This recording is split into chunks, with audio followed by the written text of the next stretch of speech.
Ang mga kamay daw na naguugoy ng duyan ay mga kamay na nagpapaikot ng mundo, sapagkat iyon ang mga kamay na umaakay sa sanggol. Hanggang sa matuto siyang lumakad at maglikot, tumuklas at magtanong at mga tuwiran.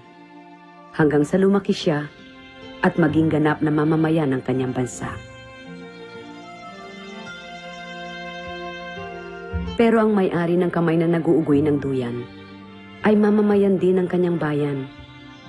Hindi siya dapat manatili lang sa maliit na silid, sapagkat nananahan din siya sa daigdig.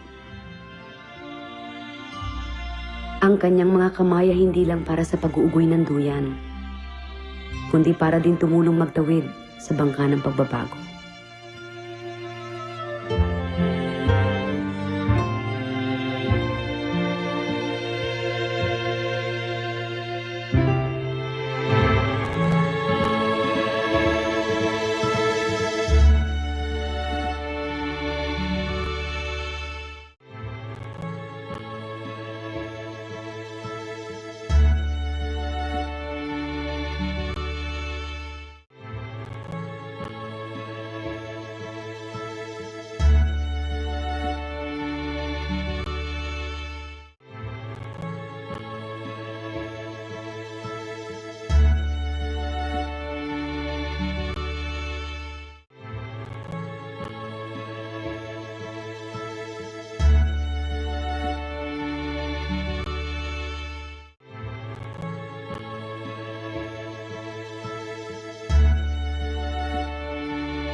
The proclamation of martial law is not a military takeover. I, as your duly elected President of the Republic, use this power which may be implemented by the military authorities, but still is a power embodied in the Constitution to protect the Republic of the Philippines and our Julian! democracy. Julian!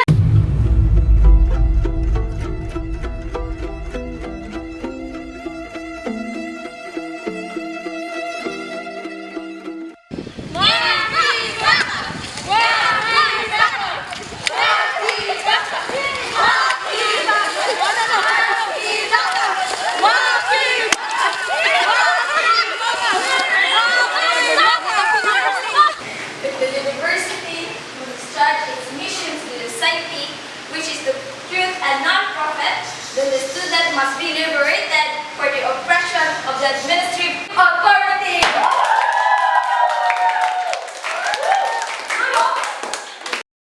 Isang araw, sa isang komunidad na plano nilang i-demolish, humingi sila ng suporta sa amin. Nandun kami, nagbarakida kami. Nang dumating ang mga pulis, na ang plano ng intensyon ay hulihin ng aming lider. Hindi namin ito pinayagan. Lumaban kami. Si Nanay Violeta, sinuntok at pinagtatadyakan nila. Ang masakla pa doon, ang kasama ng bibungkis, hinila at dinugo ito. Pero imbis na sa ospital nila dalhin, ay sinama nila ito sa presinto. Kaya dapat talaga ay lumaban tayo. Labanan natin sila.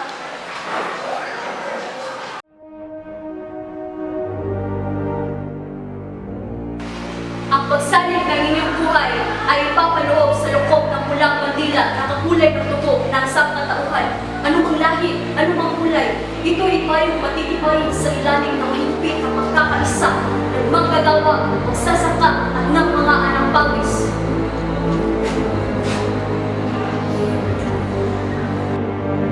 Makibaka! Makibaka! Makibaka! Makibaka! Makibaka! Makibaka! Makibaka!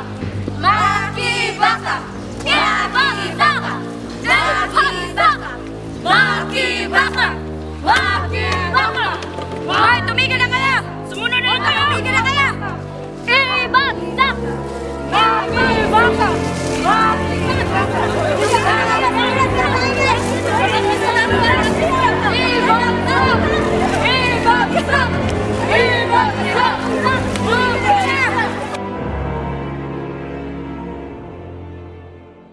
Alam nyo ba na meron mang napatay? Hindi lang yun, sinuspendiri nila ang writ of habeas corpus. Alam nyo ba anong ibig sabihin nun? Maaari na kayong makulong kahit walang demanda, madampot kahit walang warrant of arrest. Mabuti lang kung ganun. Kung matulad kayo ni Charlie De Lusario, isang student leader na dinampot na isang taon na anibang kayo hindi pa nakikita.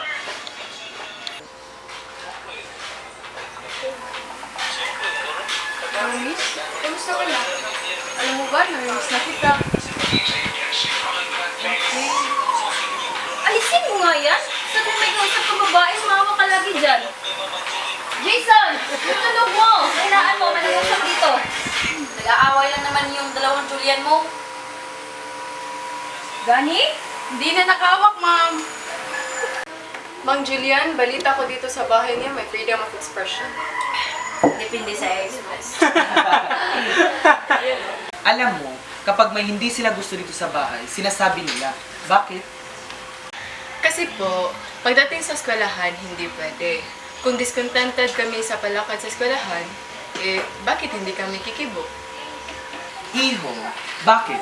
Sa bahay, nagbabatuhan ba kayo ng silya? Nagsisigawan ba kayo? Ibig sabihin nun, malaya kayo, hindi magulo. Doon, Dad, di sila nakikinig sa usapan. Sila ang tumawag sa Metrocom. Sila ang nagugulo. Ang mga yan, responsableng tao yan. Nagre-react lang sila sa karahasan. Pinapatigil nila kami sa ginagawa namin. Alam mo, kapag nakita din kita nagbiwelga doon, pauuwiin din kita. Pero tatawagan pa rin kita, Dad. I'll make you understand. Ano pang ginagawa mo dyan? Pumasok ka na rito, gabi na. Sandali lang. Iwan mo na kay Milian, pumunta ka na rito. Ba? Ano ba? Hindi mo ba ako narinig? Bakit nga? Nagtatanong-tanong ka pa. Pumasok ka na rito. Ako naman nagtanong, tatanong din siya. Oh, andito na ako. Bakit ba? Wala na akong gana, nagtatanong-tanong ka pa.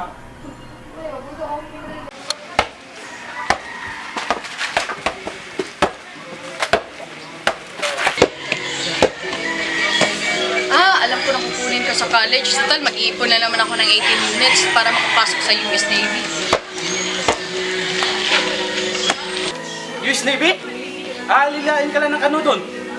Ba't bang ang mga dugo mo sa ano? Kapag may trabaho ka sa kanila, malaki ang sweldo, tanga, marami pang benefits. Hoy, ano gusto niyo? Mag-away sa harapan ko? Kung gusto niya mag-US Navy, hayaan mo siya.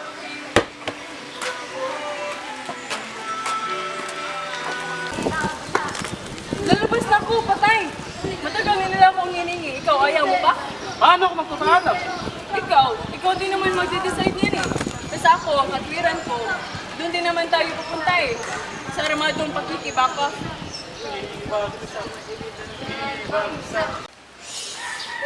Bingo! Bumaba ka nga dyan! Mapapalo kita! Andyan na! Sino yan?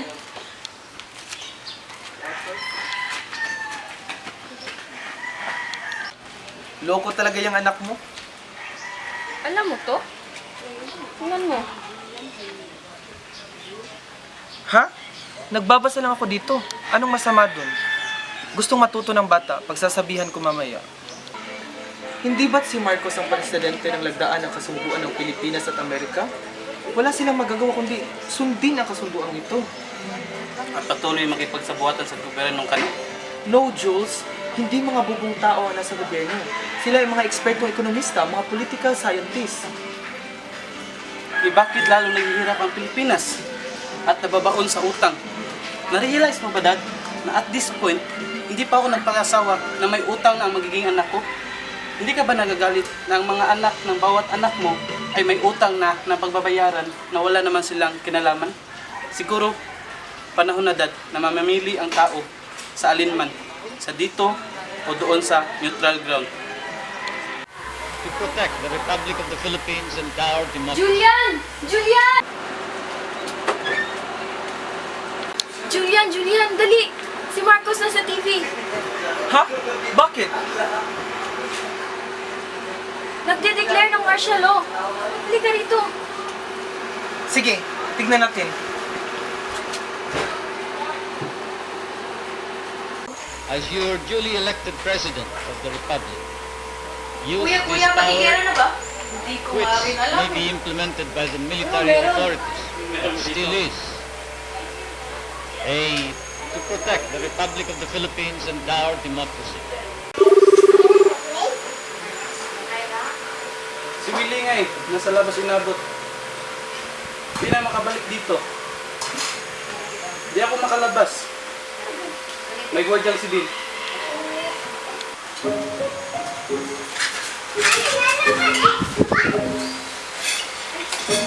Pa, sarap niyan, Nay. Salamat, Nay. Oh, Jason, bakit hindi ka pa kumakain? Kinakabahan ako, Nay. Baka pati pagkain ng baboy, bawal na rin.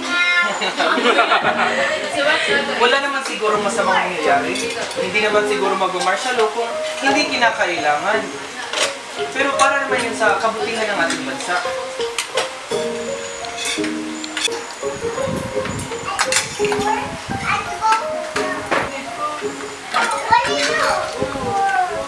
Kayo, mga bata pa kayo, yung mga paniniwala nyo, from 5 years to 10 years, iba na yan. Kaya kayo, ngayon na bata pa kayo, kailangan nyo itong i-enjoy at huwag nyo pasanin sa balikat ang problema ng ating mundo. Kung hindi mo ako binangis, hindi sana ako magpapakasal sa'yo. Maglalaya na lang sana kaso pinantis mo ako. Pinantis mo ako. Pinantis mo ako.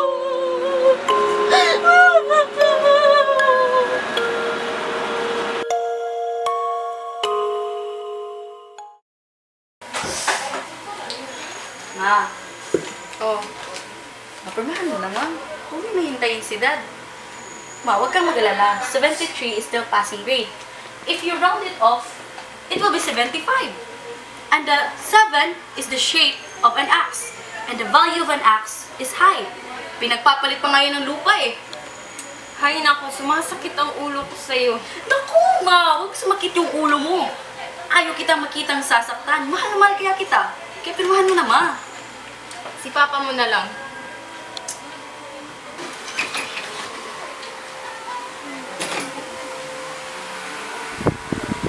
Oh, go. Talk to your dad. Ano naman yan, Jason? Dad, Bakit? report card ko po, Dad.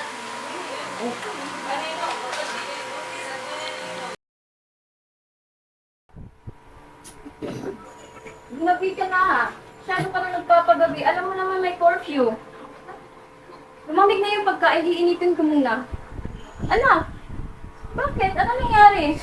Pinatay nila si Willie!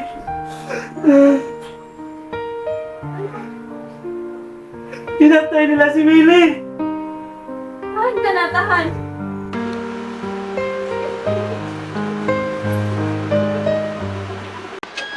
You're going to the countryside? What do you mean you're invited? Ano bang gagawin mo doon? Wala tayong kakilala doon. May kilala ako dun, ma'am. Kaibigan ko. Sinong kaibigan? Paano mo naging kaibigan sa organisasyon? Iba-iba yung kaibigan mo, anak. Stop integrating me, ma. Malaki na ako. At kaya ko na sarili ko at alam ko na ginagawa ko. Sabihan mo ako kung anong gagawin mo doon. Hindi, chapiron mo ako at baka sakaling bumukas ang mata mo. Dahan-dahan ka, man.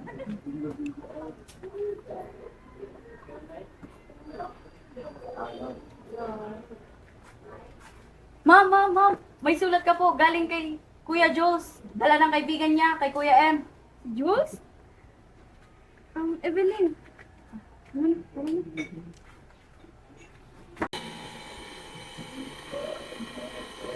Nandito na ang pamangkin ko!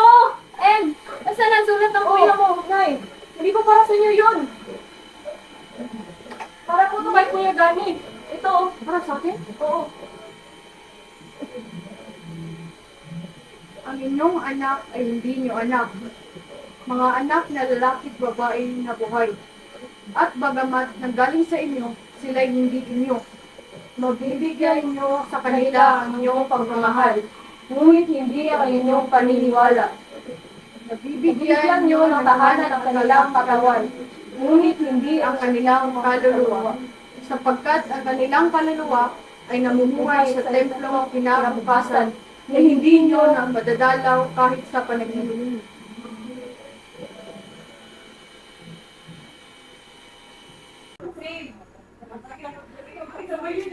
Ma'am, di ba gamit yan ni Kuya Jus?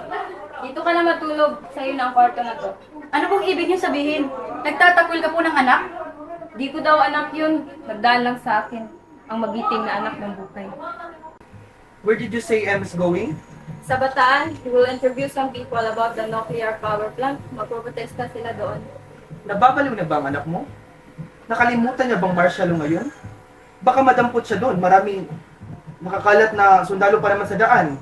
Ayaw magpapigil eh. Ano magagawa ko? Kunyeta, makausap ko lang yun. Dad! Ma! Buksan niyo ang pinto! Dad! Di ba kumakas sa labas? Sino ba yan? Ano yan natin? Dad!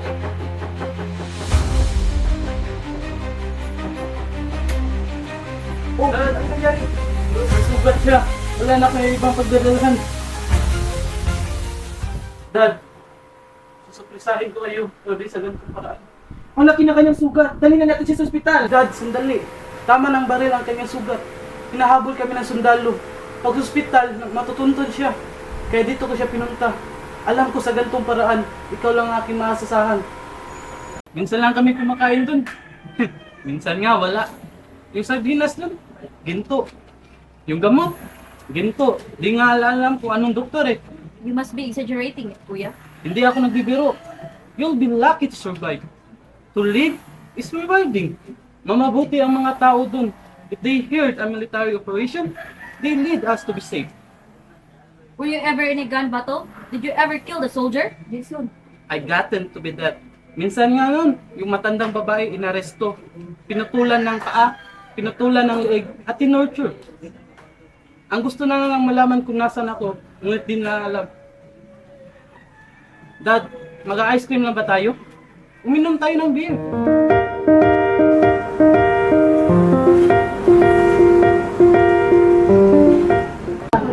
May pa-date ako nalalaman.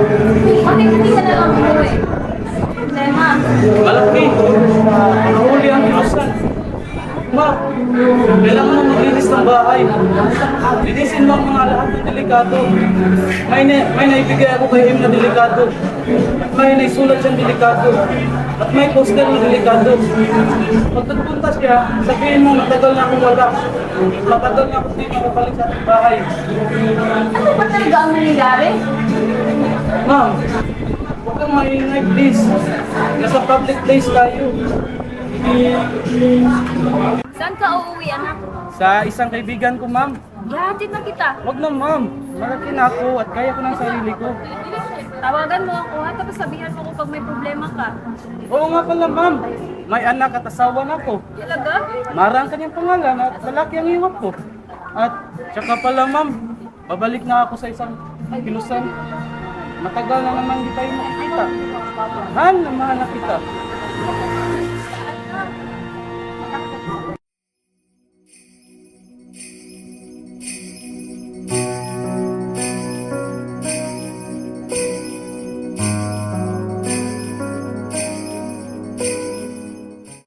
Dad, hindi ako nagsalita.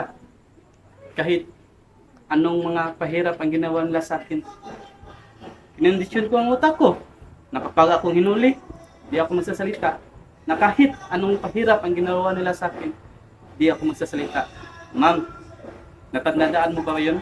Yung condition reflexes nung bata pa kami? na kapag ako ang mamamatay na ako na may panindigan. Dad, you should be proud of me. I'm so proud of you, son. I'm always proud of you. Ma'am, pwede mo bang iwan kami ni Jason? Sige anak, na makausap mo din ang kapatid mo. Bakit ako pang pinaiwan mo? Yung dami nila oh. Eh, tumitingin ka sa oras eh. Nagmamadali ka ba? Kasi may practice kami mamaya sa basketball. Eh, kung totoo eh, Pasko naman kayo.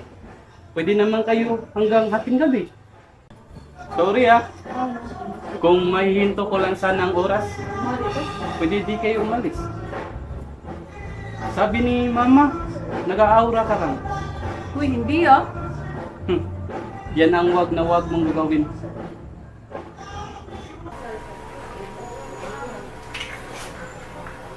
Anong oras na? Si Jason, nakita niyo ba? Wala sa listahan. Akin na ang malistahan ng mga kaibigan niya. Ronnie, saan siya pwede pumunta? Please, just give me the numbers of his friends. Ronnie! Hello, Ronnie?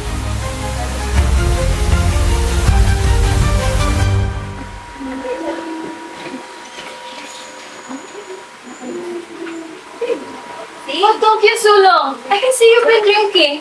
Nag-aalala ako sa'yo. Your dad just arrived. Dad! Oh, bakit? Ano nangyari sa'yo?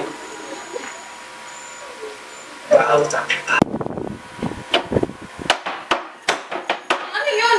Tingnan natin. Ah! Tangin na! Natay nila ang anak ko! Ginawa niya. Tangin na! Tangin na! Tama na po, tay. Wala na po namin magagawa niyan, tay. Ginawa niya para patayin nila! Bakit nila pinatay ang anak ko? Nay! Nay! Kuya, wala na si Jason. Jason, tayo ang kapatid natin. Tayo na siya. Tayo na siya, kuya.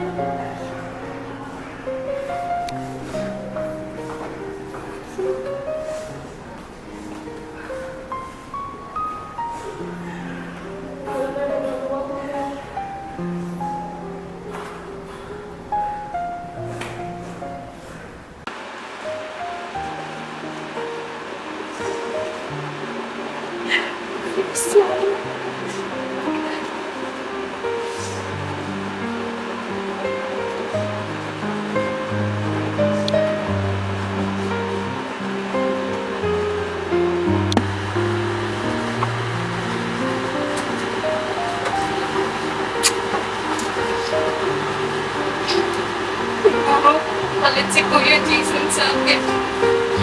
Kasi dapat may Christmas date siya kasama ang girlfriend niya. Pagka siya sa kukulit, nakikita niya siya, iiyak siya. Siguro palit sa akin si Kuya. Kasi sabihan niya ako tungkol sa date niya. Kasi alam niya, hindi niya siya maintindihan. Kaya sinabi ko na lang yung problema niya na yun. Pilit sa akin si Kuya. Ang mag-alala na. Hindi galit ang Kuya mo sa'yo. Mahal ka na, kaya tumawad ka na.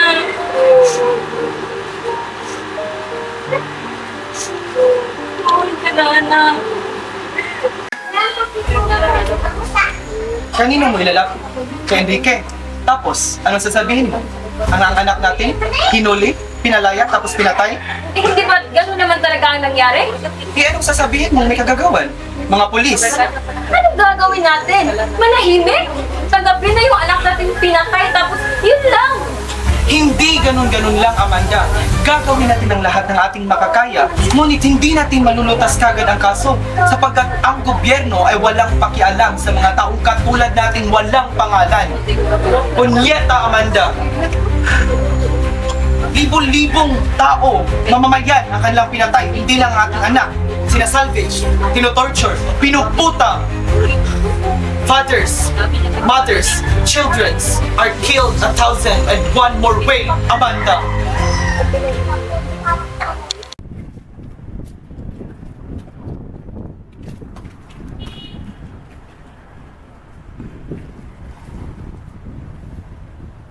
I tried to understand a lot of things. Understand the minds of policemen and soldiers. What demons drives them to torture and kill people. What kind of husbands and parents they are. Mom, history has shown us that a man is called down for violence and his own fortune. At sa mga babae, sa ideyang wala silang magagawa, even God can do anything about Jesus' peace. Hindi naman ang dati nyo ang sinasabi ko eh. Sinasabi ko ay ang sarili ko. Buong buhay ko, sinasabi nila na wala akong magagawa. Wala akong magagawa, ito ang gusto ng asawa ko. Wala akong magagawa, ito ang kapalaran ko. Wala akong magagawa, ito ang dapat kong gawin. Pero hindi dapat ganon. Tapos laging sinasabi nyo ng daddy nyo na hindi lang anak ko ang namatay, na hindi lang anak ko ang nadukot. Wala siyang ibang magagawa. Bilang isang ina, kailangan kong gawin ang lahat para protektahan lang ang anak ko. Nahanda akong pumatay para lang maprotektahan siya. Ang hindi ko maintindihan ay bakit nila pinatay ang anak ko. Gusto ko lang malaman kung bakit nila pinatay ang anak ko. Mabait na tao si Jason. Kahit sa ganitong oras, harap ako sa Diyos na sabihin ko na hindi masamang tao ang anak ko. Hindi masamang tao si Jason.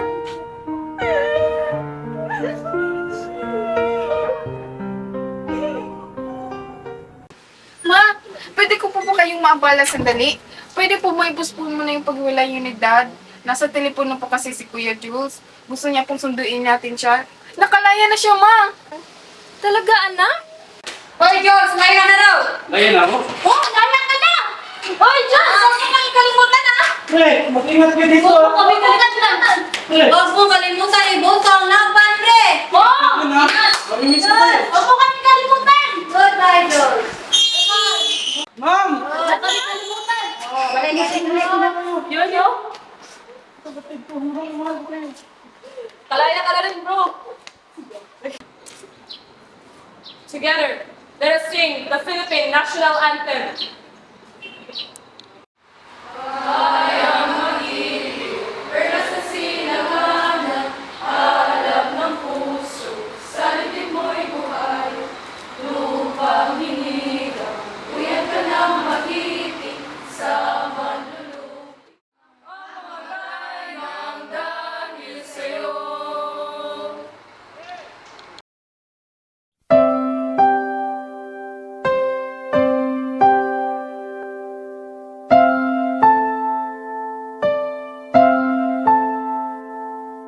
Ilang ulit mo na itinatanong sa'kin kung hanggang saan